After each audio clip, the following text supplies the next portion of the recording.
जिस अफसर को मेडल मिलना चाहिए था उसे जेल की सलाखों के पीछे धकेल दिया गया। जिस माफिया के खिलाफ कार्रवाई हुई, सत्ता उसी के आगे क्यों झुकती दिखाई दी। क्या मुख्तार अंसारी पर हाथ डालना ही शैलेंद्र सिंह का सबसे बड़ा अपराध बन गया था? और क्या यही वजह थी कि ईमानदार अफसर को अपमान, मुकदमे और जेल का सामना करना पड़ा? आज जब माफिया साम्राज्य मिट्टी में मिल चुका है, तब पुरानी तस्वीरें कई असहज सवाल पूछ रही।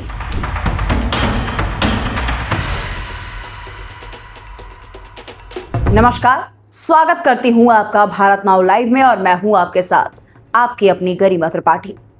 उत्तर प्रदेश की राजनीति और अपराध जगत के इतिहास में कुछ तस्वीरें ऐसी हैं जो समय बीतने के बाद भी लोगों के मन में टीस छोड़ जाती हैं। डिप्टी एसपी शैलेंद्र सिंह की वो तस्वीर भी उन्हीं में से एक मानी जाती है।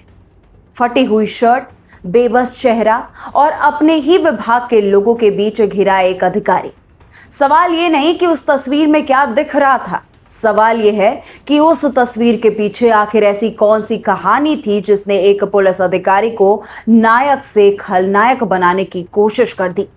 और सबसे बड़ा सवाल, क्या उसके कसूर सिर्फ इतना था कि उसने उस दौर के सबसे ताकतवर माफिया नेटवर्क को चुनौती देने की हिम्मत कर ली थी?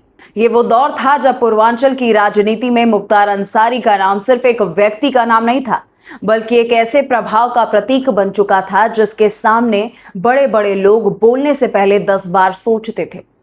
सरकारी ठेके, कारोबार, स्थानीय राजनीति और अपराध जगत के कई धागे एक दूसरे से जुड़े दिखाई देते हैं। ऐसे माहौल में यदि कोई पुलिस अधिकारी सीधे टकराव का रास्ता चुनता था तो उसे केवल अपराधियों से नहीं बल्कि पूरे सिस्टम से लड़ना पड़ता था। कहा जाता है कि जब मुख्तार अंसारी के ठिकानों पर कार्रवाई हुई और उसके नेटवर्क की परतें खुलनी शुरू हो गई, तब कई ऐसे तथ्य सामने आए जिन्होंने पूरे प्रदेश को चौंका कर रख दिया।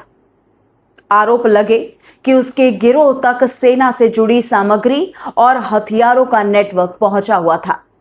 यदि ये सच था तो मामला केवल अपराध का नहीं बल्कि राष्ट्रीय सुरक्षा का भी था। आमतौर पर ऐसी कार्रवाई करने वाले अधिकारी की पीठ थपथपाई जाती है, लेकिन शैलेंद्र सिंह के समर्थक दावा करते हैं कि उनके साथ ठीक उल्टा हुआ। जिस अधिकारी ने जोखिम उठाया उसी को कटघरे में खड़ा कर दिया गया।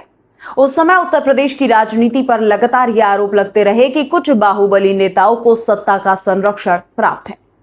विपक्ष बार बार सवाल उठाता था कि आखिर अपराध और राजनीति का ये गठजोड़ टूट क्यों नहीं रहा।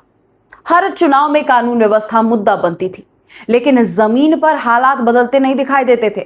इसी माहौल में शैलेंद्र सिंह जैसे अधिकारियों की कहानी लोगों के बीच चर्चा का विषय बनती चली गई। सबसे हैरान करने वाली बात यह रही कि जिस अधिकारी ने अपराध के खिलाफ मोर्चा खोला, उसी पर मुकदमे का पहाड़ टूट पड़ा।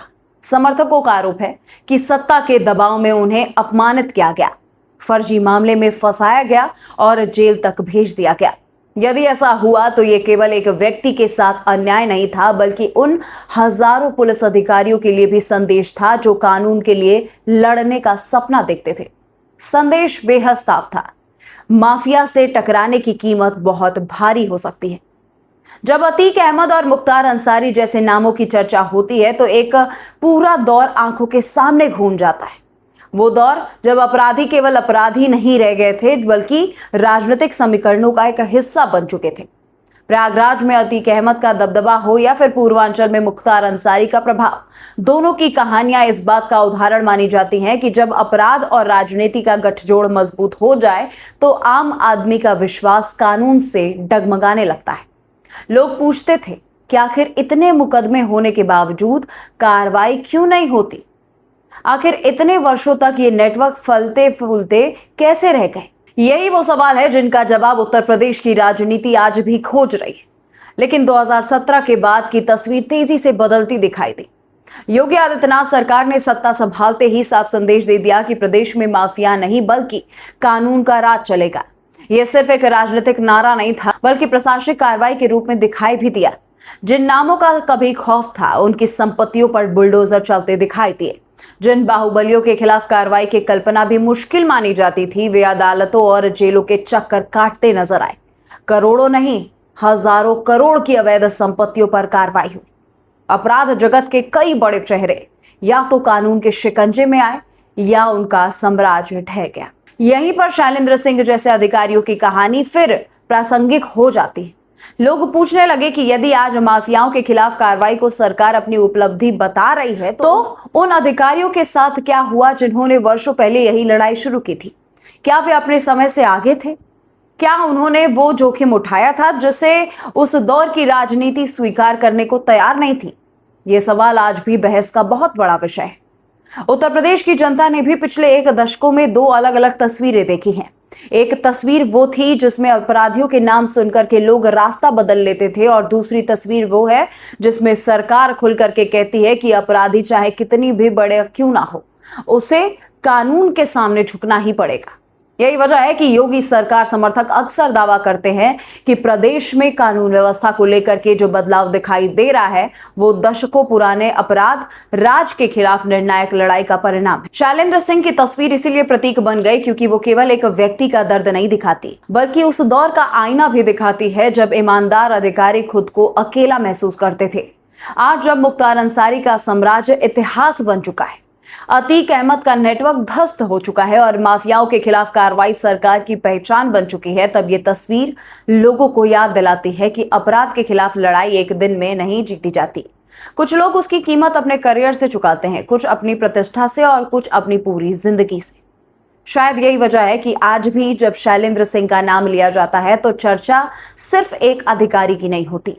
चर्चा उस व्यक्ति, उस व्यवस्था की होती है जिसमें कभी माफिया ताकतवर दिखाई देते थे और कानून कमजोर।